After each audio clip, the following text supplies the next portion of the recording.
প্রিয় শিক্ষার্থীবৃন্দ, আশা করি তোমরা সুস্থ আছো, ভালো আছো। আজকে জীববিজ্ঞান প্রথম পেপারের চ্যাপ্টার 5-এর ফাঞ্জাই অর্থাৎ ছত্রাক নিয়ে আলোচনা করব। প্রচলিত শ্রেণীবিন্যাস পদ্ধতিতে ছত্রাক থ্যালোফাইটের অন্তর্গত, কিন্তু 5 কিংডম ক্লাসিফিকেশনে ছত্রাক প্রজাতিসমূহ পৃথক ফাঞ্জাই রাজ্যের অন্তর্গত। ফাঞ্জাইয়ের বাংলা প্রতিশব্দ হচ্ছে ছত্রাক। ছত্রাক হলো বহুকোষী অর্থাৎ একাধিক কোষ নিয়ে গঠিত, নন ভাস্কুলার, এদের পরিবহন কলা নেই, মাইসিলিয়াম দ্বারা গঠিত ইউক্যারিওটিক জীব যারা শোষণ প্রক্রিয়ায় খাদ্য গ্রহণ করে। তোমরা এখানে ছবিতে বিভিন্ন ধরনের ছত্রাক দেখতে পাচ্ছ, এদের বেশিরভাগ হচ্ছে মাশরুম। এখানে পাতায় এক ধরনের ছত্রাকের স্পোর দেখা যাচ্ছে, ফ্রুটসের উপর ছত্রাকের স্পোর দেখা যাচ্ছে, বাকিগুলো হচ্ছে মাশরুম। ছত্রাকের কিছু মৌলিক বৈশিষ্ট্য সহজ সরল ভাষায় বোঝানোর চেষ্টা করব। প্রথমত, ছত্রাক হচ্ছে non green, non photosynthetic and without chlorophyll, অর্থাৎ ছত্রাক হচ্ছে অসবুজ, মানে এরা বর্ণহীন, সবুজ বর্ণের না। অসবুজ হওয়ার কারণ হচ্ছে এদের দেহে ক্লোরোফিল নামক রঞ্জক পদার্থের অনুপস্থিতি। ক্লোরোফিল অনুপস্থিত থাকার কারণে এরা সালোক সংশ্লেষণ প্রক্রিয়ায় খাদ্য প্রস্তুত করতে পারে না। তোমরা এই ছবিতে দেখতে পাচ্ছ সবুজ উদ্ভিদ দেখা যাচ্ছে, এরা সবুজ। পাশাপাশি এখানে মাশরুম দেখা যাচ্ছে। মাশরুমের যে এই সুতার মতো অংশগুলোকে বলা হয় মাইসিলিয়াম। তোমরা দেখতে পাচ্ছ এই মাইসিলিয়ামগুলো হচ্ছে বর্ণহীন, কারণ এখানে ক্লোরোপ্লাস্ট নেই। আর মাইসিলিয়ামের উপরের অংশটুকু হচ্ছে ফ্রুট বডি, এই অংশটাকে বলা হয় স্টাইপ। আর ছাতার মতো অংশটা হচ্ছে পাইলিয়াস, এখানে একটা আংটির মতো অংশ থাকে যেটাকে বলা হয় এন্ডাস। পুরো স্ট্রাকচারটাই বর্ণহীন, কারণ এখানে রঞ্জক পদার্থের অনুপস্থিতি। দ্বিতীয় বৈশিষ্ট্য, body thalloid can not be divided into root, stem and leaf.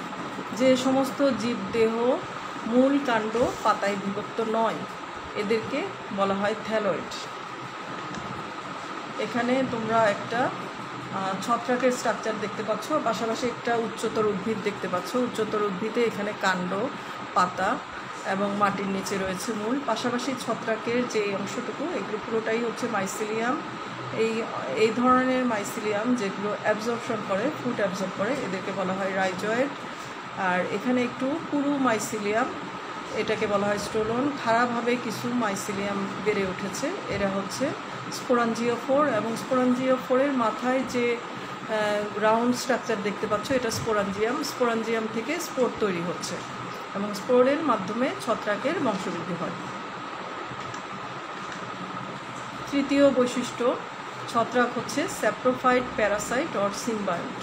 যেহেতু ছত্রাক নিজের খাদ্য নিজে তৈরি করতে পারে না, এজন্য একে অন্য জৈব বস্তু বা জীবদের উপর নির্ভর করতে হয়। স্যাপ্রোফাইট হচ্ছে যে সমস্ত ছত্রাক মৃতজীবী।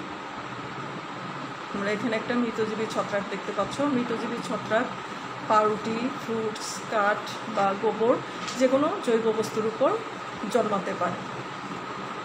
যে সমস্ত ছত্রাক অন্য জীবদেহে অবস্থান করে, ওই দেহ থেকে খাদ্য শোষণ করে, সেটা উদ্ভিদও হতে পারে, প্রাণীও হতে পারে, মানুষও হতে পারে। তো এই ধরনের ছত্রাককে বলা হয় প্যারাসাইট বা পরজীবী। আর কিছু ছত্রাক আছে শৈবালের সাথে সিনোবায়োটিক অ্যাসোসিয়েশন করে থাকে। এখানে শৈবাল, ছত্রাক উভয়ই বেনিফিটেড হয়। আর ছত্রাক মেকানিক্যাল সাপোর্ট দিয়ে থাকে এবং শৈবাল ফুড সাপ্লাই দেয়। নাম্বার 4, ছত্রাক হচ্ছে eukaryotic well developed nucleus and other cell organelle is present. Eukaryotic অর্থাৎ এরা হচ্ছে প্রকৃতকোষী, এদের সেলে সুগঠিত নিউক্লিয়াস এবং অন্যান্য কোষীয় অঙ্গাণু উপস্থিত। তোমরা ছত্রাকের একটা কোষ দেখতে পাচ্ছ, এখানে দেখতে পাচ্ছ যে একটা রাউন্ড সুগঠিত নিউক্লিয়াস রয়েছে এবং অন্যান্য কোষীয় অঙ্গাণুর মধ্যে মাইটোকন্ড্রিয়া রয়েছে। Number 5, cell wall is composed of chitin. ছত্রাকের কোষ প্রাচীর কাইটিন দ্বারা গঠিত। আমরা জানি উদ্ভিদ কোষে কোষপ্রাচীর সেলুলোজ দ্বারা নির্মিত এবং প্রাণী কোষে কোনো কোষপ্রাচীরই নেই। এখানে ছত্রাকের কোষপ্রাচীর কাইটিন হচ্ছে এক ধরনের পলিস্যাকারাইড। কাইটিনের স্ট্রাকচার দেখতে পাচ্ছ। কাইটিন বিভিন্ন ধরনের পোকামাকড়ের এক্সোস্কেলিটনে পাওয়া যায়। এখানে কাঁকড়া, এটা একটা চিংড়ি মাছের এক্সোস্কেলিটন, এটাতেও কাইটিন থাকে। আর হচ্ছে মাশরুম, এক ধরনের ছত্রাক। এই মাশরুম বা ছত্রাকের কোষপ্রাচীর কাইটিন দ্বারা গঠিত। Number 6, reserve food, glycogen, oil granule, volutin and fat. Reserve food অর্থাৎ যে খাদ্যটা ইউজড হয়ে যাওয়ার পরে বাকি যেটুকু থাকে সেটা সঞ্চিত খাদ্য হিসাবে থাকে।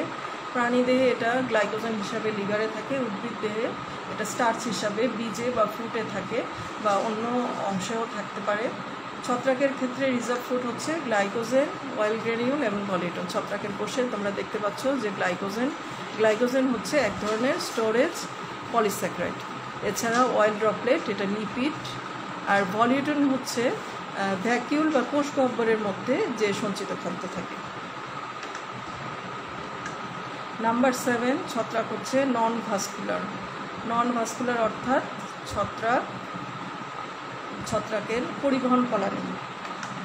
এখানে একটা উচ্চতর উদ্ভিদ দেখতে পাচ্ছ, এদের পরিবহন কলা আছে। পরিবহন কলার মাধ্যমে এর খাদ্য, পাতায় প্রস্তুতকৃত খাদ্য সারা উদ্ভিদ দেহে ছড়িয়ে পড়ে এবং মূল যে পানি শোষণ করে এবং খনিজ লবণ শোষণ করে সেটা পাতায় পৌঁছায়। তো 2 ধরনের পরিবহন কলা আছে, জাইলেম এবং ফ্লোয়েম, কিন্তু ছত্রাকে এ ধরনের কোনো পরিবহন কলা পাওয়া যায় না। Nutrient is taken by absorption. ছত্রাকে পুষ্টি সংগ্রহ করে শোষণ প্রক্রিয়ায়। এখানে ছত্রাকের একটা হাইফি দেখতে পাচ্ছ। হাইফি থেকে ডাইজেস্টিভ এনজাইম সিক্রেট হয়, যেটা সাবস্ট্রেটের কমপ্লেক্স স্ট্রাকচারকে ভেঙে সিম্পল ফর্মে নিয়ে আসে এবং পরে সেটা হাইফি দিয়ে শোষিত হয়। Reproductive organ is not covered with sterile layer of cell. ছত্রাকের জননাঙ্গ বন্ধা কোষস্তর দ্বারা আবৃত না। তোমরা পাশাপাশি 2টা ছবি দেখতে পাচ্ছ। একটা হচ্ছে ছত্রাকের রিপ্রোডাক্টিভ অর্গান এবং এটা হচ্ছে মসের রিপ্রোডাক্টিভ অর্গান। ছত্রাকের রিপ্রোডাক্টিভ অর্গান অ্যান্থেরিয়ামের আশেপাশে কোনো স্টেরাইল সেল নেই। ওগোনিয়ামও তোমরা দেখতে পাচ্ছ যে সিঙ্গেল সেল, এখানে আশেপাশে কোনো বন্ধা কোষ নেই। বন্ধা কোষ বা স্টেরাইল সেল হচ্ছে ওই সমস্ত কোষ যারা জনন প্রক্রিয়ায় সরাসরি অংশগ্রহণ করে না। এখানে মসের আর্কিগোনিয়াম দেখতে পাচ্ছ। আর্কিগোনিয়ামে এগ আছে এবং চারপাশে যে সেলগুলো আছে, ভেন্ট্রাল ক্যানাল সেল, নেক ক্যানাল সেল, এগুলো হচ্ছে স্টেরাইল সেল বা বন্ধা কোষস্তর। কিন্তু ছত্রাকের ক্ষেত্রে আমরা এ ধরনের কোনো টিস্যু দেখতে পাই না। এখানে স্যাকারোমাইসিস সিরিবিসি, কমনলি এটা ইস্ট নামে পরিচিত, ছত্রাকের একটি কোষ দেখতে পাচ্ছ। এটা একটি এককোষী ছত্রাক। এটা হচ্ছে ছত্রাকের নিউক্লিয়াসের নিচে যে স্ট্রাকচারটা দেখতে পাচ্ছ এটাকে বলে এন্ডোপ্লাজমিক রেটিকুলাম। এটা হচ্ছে মাইটোকন্ড্রিয়া, যার মাধ্যমে ছত্রাক শ্বসন প্রক্রিয়া সম্পন্ন করে। এখানে যে ভাঁজগুলো দেখতে পাচ্ছ এটাকে বলা হয় ক্রিস্টি। এটা হচ্ছে ভ্যাকিউল বা কোষ গহ্বর, এগুলো গলগি বডি। আর এটা হচ্ছে ফ্যাট গ্লোবিউল, যেটা কিনা সঞ্চিত খাদ্য। এখানে একটা বার্ড দেখতে পাচ্ছ, বার্ড হচ্ছে মুকুল।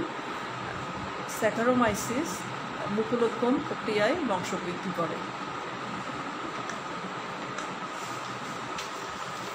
প্রিয় ছাত্রছাত্রীবৃন্দ, তোমরা জানো বর্তমান সময়ে কোভিড-19 সারা দেশে ছড়িয়ে পড়েছে।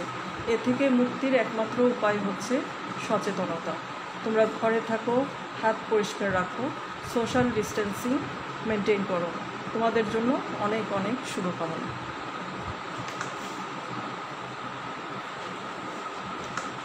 ভিডিওটি দেখার জন্য অসংখ্য ধন্যবাদ।